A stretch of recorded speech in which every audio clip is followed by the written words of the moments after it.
O STF fixou nesta quarta-feira, em plenário físico, a tese da responsabilidade dos meios de comunicação por fala de entrevistado. O recurso extraordinário tem repercussão geral sobre a liberdade de imprensa no Brasil. O caso é um desdobramento de uma condenação do Superior Tribunal de Justiça ao jornal Diário de Pernambuco, ocorrida em 2016. Na ação, o veículo foi penalizado a pagar uma multa por danos morais em razão de uma publicação feita em 1995. Na época, em entrevista concedida ao veículo, o delegado Vandenkolk Vanderlei acusava o ex-deputado Ricardo Zaratini Filho de ter participado de um atentado à bomba no aeroporto dos Guararapes, no Recife, em 1966. Ambos os envolvidos faleceram. Em agosto, 9 ministros do STF haviam condenado o jornal, mas ainda não tinham conseguido firmar uma tese que seja aplicada a outros casos pelo Brasil. Ana, que situação, vai ficar difícil exercer o jornalismo daqui para frente. Fico pensando como é que vai ser agora, né, com o entrevistado. A gente faz uma pré-entrevista antes para checar as informações daquilo que o entrevistado vai dizer. Para a gente fica muito complicado, né? Muito poder nas mãos do STF mais uma vez. E entrevista ao vivo, então, né, a gente não teremos como controlar, né? Então, aqueles que não gostam do nosso trabalho, por exemplo, porque aqui mostramos sempre a verdade, nós sempre convidamos aqui todas as pessoas que criticamos, que elogiamos, sempre abrimos o espaço da Revista Oeste, do Oeste Sem Filtro, para que essas pessoas venham falar. Nunca quiseram, né? Mas agora eles podem simplesmente aceitar o convite, né? E ao vivo eles colocarem alguma acusação infundada, alguma alegação, ilação, para prejudicar exatamente o nosso veículo. A sensação, Paula, é que esse caminho da ditadura no Brasil, claro que nós estamos falando desse caminho da ditadura do judiciário nos últimos 4 anos, mas nos últimos 10 meses a velocidade aumentou de maneira impressionante, né? A censura tentou ser imposta e foi imposta em 2022 através do TSE. A gente sempre brinca aqui, né? Uma brincadeira trágica. A ministra Carmen Lúcia dizendo a censura, vamos até segunda-feira, né? É censura, mas a gente vai até segunda-feira e essa segunda-feira nunca acaba. Estamos no dia 29 de novembro e essa censura nunca acaba. Mas em 2023 tivemos o PL 2630, que eles chamam de fake news e nós sabemos muito bem que é o PL da mordaça. A votação passou em caráter de urgência, mas a sociedade fez uma pressão tão grande, entendendo o perigo daquele PL 2630, fez uma pressão, eles retiraram a votação de pauta, porque mesmo com a dinheirama que jogaram ali, né, com os cofres abertos, eles viram que não tinham votos para institucionalizar a censura no Brasil. E agora, Paula, a sensação é que, bom, se não conseguimos colocar na legislação a censura, a gente vai obrigar a turma a se autocensurar. É o risco da autocensura que corremos aqui agora, né? Não conseguimos calar essa turma, então agora a gente vai... vamos avançar por outro fronte para que eles se autocensurem. Eu só queria ler mais uma vez aqui 2 trechos da ADI 4451 de 2018, relator Alexandre de Moraes, que fala exatamente sobre liberdade de expressão, sobre censura, e ali aquele relator, né, 2018, tinha acabado de chegar no Supremo Tribunal Federal. Mostramos a sabatina dele em 2017, dizendo que a Constituição seria o único norte, né, que não tem que ser político quem senta ali nas cadeiras do Supremo Tribunal Federal. Então, logo em 2018, o ministro Alexandre de Moraes, ele como relator da ADI 4451, que a nossa audiência acha facilmente na internet, Ele enumera ali alguns pontos sobre a proteção da liberdade de expressão na nossa Constituição. Eu vou ler só 2, mas tem 6 pontos ali bem pertinentes. Um outro, Alexandre de Moraes, não esse. E ele diz o seguinte, que são inconstitucionais os dispositivos legais que tenham a nítida finalidade de controlar ou mesmo aniquilar a força do pensamento crítico indispensável ao regime democrático. Depois, mais para baixo, ele diz o seguinte: o direito fundamental à liberdade de expressão não se direciona somente a proteger as opiniões supostamente verdadeiras, admiráveis ou convencionais, mas também aquelas que são duvidosas, exageradas, condenáveis, satíricas, humorísticas, bem como as não compartilhadas pelas maiorias. Ressalte-se, aspas para o ministro Alexandre de Moraes em 2018, ressalte-se que, mesmo as declarações errôneas, estão sob a guarda dessa garantia constitucional. E aí, se realmente isso agora servir de caminho, o norte do Supremo Tribunal Federal, o que aconteceria com entrevistas como de Pedro Collor, Roberto Jefferson e tantos fios que foram puxados exatamente pela imprensa, outrora boa imprensa investigativa. Um perigo isso, Paulo, um perigo. E aí adicione-se a esse perigo um comunista sentado em uma daquelas cadeiras. Piotr, preocupante. Você que tem uma vasta experiência em realizar entrevistas ao vivo, quero te ouvir, porque está aqui na decisão do Supremo, diz o seguinte, que a punição aos veículos de comunicação vai se dar em casos, entre aspas, de indícios concretos de falsidade da imputação ou se o veículo deixou de observar, aspas, o dever de cuidado, entre aspas aqui, na verificação dos fatos e na divulgação de tais indícios. A gente estava aqui comentando se essa decisão é só para texto impresso, por escrito, ou se nas entrevistas ao vivo, como é que o jornalista vai ter que se comportar diante das declarações do entrevistado. Esses dias eu fiz menção aqui que o Supremo parece não haver internet, mas parece não haver rádio também ao vivo, TV ao vivo, internet ao vivo. A Ana, com a competência que lhe é inerente, já fez um resumo de todas essas idiosincrasias ou incoerências dessa lógica, até porque lá no artigo 220 da Constituição, no inciso 1º, diz o seguinte, como é que o ministro Alexandre ou qualquer outro dos ministros ali vão responder ao que diz ao inciso 1º. Nenhuma lei conterá dispositivo que possa constituir embaraço à plena liberdade de informação jornalística em qualquer veículo de comunicação social, observado o disposto no artigo 5º, naqueles incisos todos que eu já fiz menção aqui, é o que veda o anonimato, no artigo 5º, garante o direito de resposta e indenização por dano à imagem, não do veículo, não está escrito isso na Constituição. Pressupõe-se que quem disse, não o veículo, e garante o exercício da profissão e o sigilo da fonte. Mas nessas duas condições aqui que o Supremo supõe agora, ou determina que pode haver uma punição ao veículo, vamos lá, se houver indícios concretos de falsidade da imputação, mas é o entrevistado que disse, numa entrevista ao vivo, eu não tenho como prever o que ele vai dizer. Vou dar uma entrevista e falar sobre determinada coisa.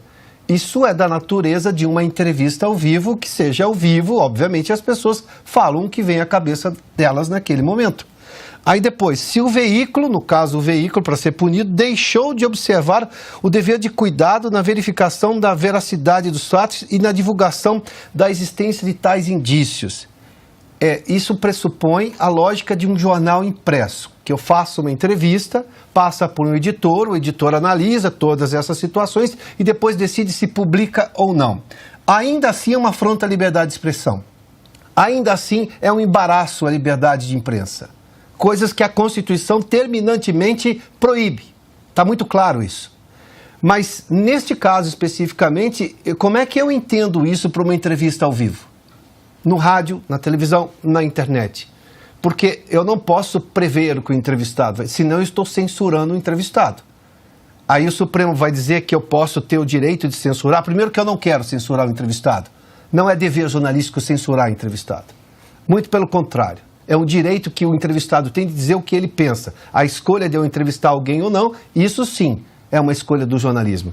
Mas o Supremo simplesmente demorou um tanto de tempo, porque o caso específico é do jornal lá de Pernambuco. É um jornal impresso, de uma reportagem que foi publicada na versão impressa. Ou seja, que passou por todo esse processo de fazer a entrevista, editar a entrevista e decidir publicar a entrevista. O jornal, em tese, nesse aspecto em que eu discordo plenamente da condenação do jornal e desse entendimento do Supremo, ele teve esse tempo. Uma entrevista não se tem. Então, ou o Supremo ignora que existe entrevista ao vivo em rádio e televisão, ou ele simplesmente deixou de novo uma lei incompleta. E isso gera insegurança jurídica. Por quê? Vamos lá. Isso tira a previsibilidade, a razoabilidade, o que gera insegurança jurídica. O que vai valer? Como é que eu posso levar isso em conta? Mas pior do que isso, Paulo, só para concluir aqui, é que como deixa incompleto, parece que pode se tornar uma daquelas leis em que o Supremo vai perseguir só um lado. E isso é muito pior do que qualquer outra coisa. Porque daí, esse veículo vai poder dizer o que quer dizer. A gente viu isso com parlamentares. Uma série de parlamentares divulgam aí notícias falsas, não acontece nada. De um determinado espectro político acontece tudo contra aquela pessoa. Vai se tratar a imprensa desta maneira? Na Constituição, ela não prevê. A Constituição não permite isso. E o Supremo, eu vou de novo insistir, eu sei que parece uma ladainha, mas eu não posso abrir mão disso. O Supremo tem de ser o guardião da Constituição. Ele não pode escrever uma linha a mais ali na Constituição, não pode colocar um inciso novo. Quem reforma a Constituição no que não é pétreo é só o Congresso Nacional, não o Supremo. Silvio, em relação a essa decisão do Supremo, teve reação aí de entidades ligadas ao jornalismo, como a Abrage, né, Associação Brasileira de Jornalismo Investigativo, que divulgou uma nota conjunta e disse o seguinte, vou trazer só um trechinho aqui pra gente, aspas, se é verdade que entrevistados podem dar declarações polêmicas e até questionáveis a meios de comunicação, muitas vezes as próprias declarações viram notícia, especialmente se envolvem figuras públicas, como bem lembrou a Ana, o caso do Roberto Jefferson e do Pedro Collor. Silvio. Pois é, Paula, olha, eu acho que os dois comentários, né, tanto da Ana quanto do Piotto, eles esgotam o assunto, eles são completos. A Ana lembrou de duas entrevistas, Pedro Collor, Roberto Jefferson, que mudaram a política brasileira. Roberto Jefferson foi no 6 de junho de 2005, manchete, uma segunda-feira, do jornal Folha de São Paulo, governo Lula paga mensalão, diz Jefferson, e a partir dali Brasília tremeu e o governo Lula por pouco não terminou mais cedo do que restava de mandato. Mas, claro, a gente sabe como é que é a política, não vou enveredar nisso aqui, e a história fez com que ele se reelegesse logo depois. Mas o Pedro Collor, a mesma coisa, de forma diferente. Foi também ali o estopim para a queda de Fernando Collor de Mello. E há outras entrevistas. Aliás, o bom jornalismo, ele nasce da entrevista, porque a entrevista é o repórter ali no seu ofício in natura, puro, bruto, fazendo perguntas e ouvindo as respostas. E isso, quando acontece ao vivo, rádio, televisão aberta, televisão, canal a cabo, e agora principalmente com o advento da internet, que nós descobrimos as lives, nós descobrimos uma nova forma de fazer jornalismo, uma revolução na comunicação. É impossível você ter prévio conhecimento do que o seu entrevistado vai dizer. Aliás, é o fator surpresa o que vira notícia. Então, eu concordo também quando a Ana diz que esses 11 meses de governo têm encurtado, parece estar mais curto, mais acelerado o caminho para um regime totalitário, de um regime de exceção. E é assim que a democracia, e um dos pilares fundamentais ou pétreos de uma democracia é a liberdade de expressão, a liberdade de imprensa, é assim que ela é tolhida, pela beirada. O Supremo Tribunal Federal, mais uma vez, se mete onde não devia, numa questão que, se for para ser minimamente reformada, ela deve partir do Legislativo, de onde a Constituição nasceu.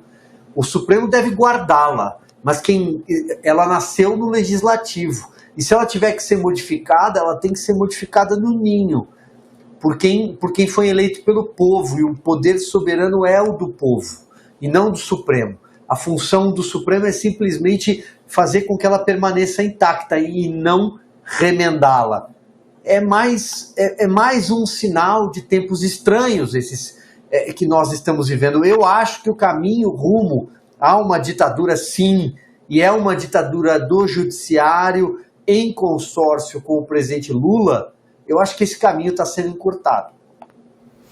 Augusto Nunes, você que contabiliza aí mais de 1000 entrevistas ao vivo, um perigo uma decisão dessas do Supremo? O Supremo que trate de defender, como está lembrando o Piotr, Silva, Ana, trate de defender a Constituição e pare de fazer bobagem.